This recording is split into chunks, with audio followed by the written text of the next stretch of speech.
जिल्ह्याची माणसं आहे की पुणे जिल्हा अध्यक्ष आहे, वादाचा विषयच नाही. कोण आहे माहीत वैयक्तिक काहीच बोलायचं नाही आम्हाला.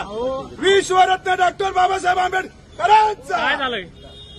विश्वरत्न डॉक्टर बाबासाहेब आंबेडकरांचा काय नक्की काय झालं? काय माझ्या थांबा. पुणे जिल्ह्याची एक व्यथा मांडण्या करता इथं आलो होतो.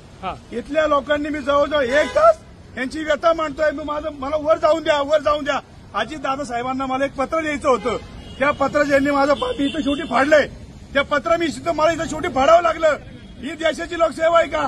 बाबासाहेबांचं संविधान बोलतं. पत्रात काय होतं? पत्रामध्ये पुणे जिल्ह्याचे काही विषय मांडले होते.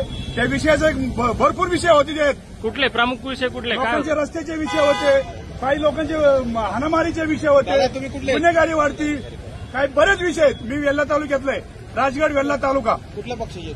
मी दलित युथ पॅंथर पुणे जिल्हा अध्यक्ष आहे आणि मी सर्व धर्म समभाव काम करतो.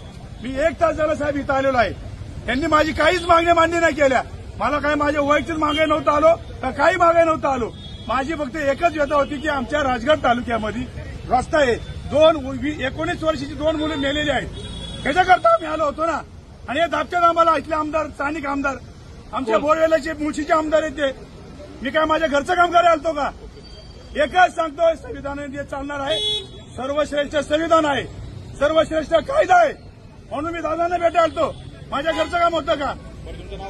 माझं नाव विनोद निवृत्ती गायकवाड, पुणे जिल्हा दलित युथ पॅंथर अध्यक्ष, जवी साहेब नामदेव ढसाळ साहेबांचा मी कार्यकर्ता आहे.